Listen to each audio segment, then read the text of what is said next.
What if I told you there's a blueprint for success? One that's shared by some of the most effective people in the world. Today, we're going to unlock the core habits that create not just a quick win, but true, lasting effectiveness. Now, this might sound kind of like a riddle, right? But the answer is they all share a common framework for getting incredible results. And in this explainer, that's exactly what we're going to do. We're connecting the dots between Stephen Covey's timeless wisdom, the latest leadership research, and the actual real-world practices of people like Warren Buffett. So, our journey starts with this really powerful idea from Stephen R. Covey's masterpiece, The 7 Habits of Highly Effective People. He argues that being truly effective isn't about learning a few personality tricks or life hacks. No, it's an inside-out transformation. It has to start with your character, your very core. And the cool thing is, Covey gives us a super clear 3-stage roadmap. First, you have to achieve what he calls the private victory. That's all about gaining independence. Then you move on to the public victory, where you master working with others. And finally, the secret sauce that makes it all stick, a commitment to constant renewal. This is basically going to be the framework for our entire explainer. Okay, so let's start at the very beginning, the private victory. I mean, think about it. Before you can even hope to lead a team, or build great relationships, or really make your mark on the world, you have to master yourself first. This isn't just some nice-to-have first step. It is the absolute bedrock that everything else is built on. These first 3 habits are like your own personal boot camp. They're designed to take you from being dependent to being truly independent. Being proactive means you grab the steering wheel of your life. Beginning with the end in mind is like being the architect, designing the blueprint for your own success. And putting first things first, well, that's the daily discipline to actually follow that blueprint. Let's just zoom in on habit 2 for a second. It's built on this really profound idea that everything gets created twice.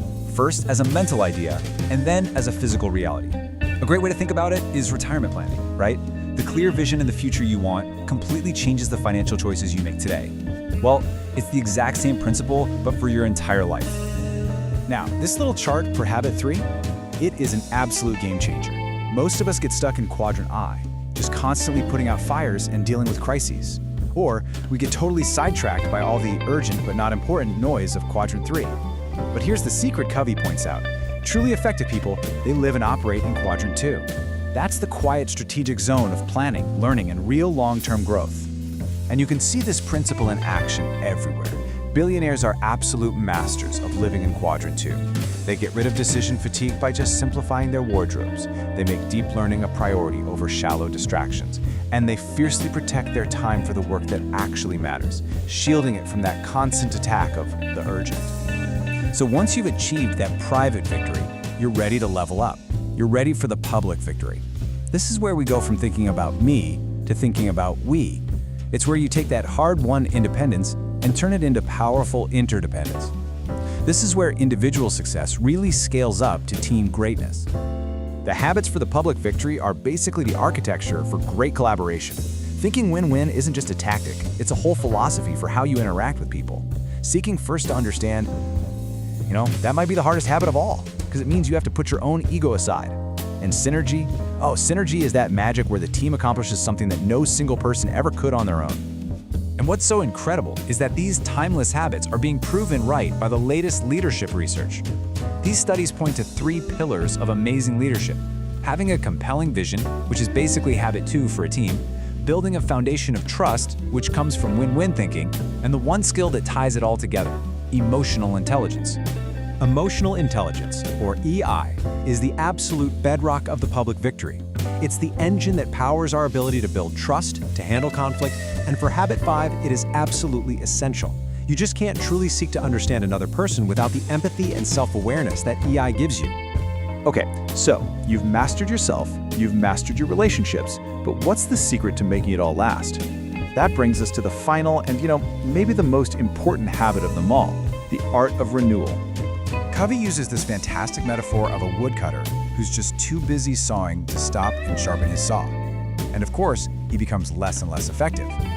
Habit 7 is all about deliberately taking the time to sharpen your saw. And listen, this isn't some luxury. It's a strategic necessity if you want to be effective for the long haul. And hey, the proof is in the pudding. Covey's 4 dimensions of renewal, physical, mental, social, and spiritual, they're practically a daily checklist for the world's most successful people. They see mental renewal, like reading, not just as a hobby, but as a real strategic advantage. It's like downloading new mental models to stay ahead in a world that's changing so fast. It's all about sharpening your most important tool. And when it comes to renewal, this quote from Warren Buffett just says it all. You know, hustle culture loves to glorify waking up at 4 a.m., but the real goal isn't to be sleep deprived, it's to be consistently rested so you can be at your peak. Buffett himself aims for a full 8 hours because he gets it. Your health isn't a luxury, it's the engine of your success. But here's where things get really interesting. What happens when these incredibly powerful habits lead to so much success that they actually start to work against you? This is the dangerous territory of what's called the success paradox. This comment from a public forum, it's pretty blunt, but it captures the paradox perfectly.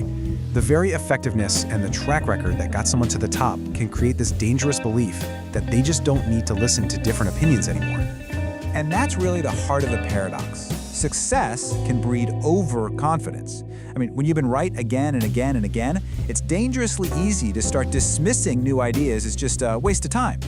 And in that moment, you break the golden rule of habit 5. Seek first to understand, then to be understood.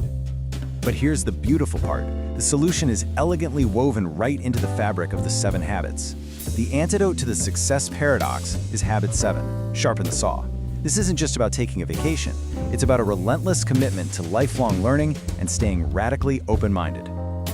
This mind map from the leadership study illustrates the point perfectly. True effectiveness isn't a finish line you cross. It's a dynamic, living system. Skills like active listening, adapting to change, and having empathy aren't one-and-done achievements. They're muscles that you have to constantly exercise and renew. Covey called this an upward spiral. With each turn of the spiral, you revisit the same habits, but you're at a higher level of understanding. It's this constant reinforcing cycle of learning a principle, committing to it, and then actually doing it. This is how you stay effective and avoid that success trap.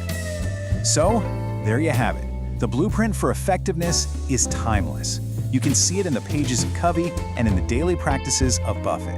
It's a lifelong journey of self-mastery, deep collaboration, and relentless renewal. So the only question left is, how will you sharpen your saw?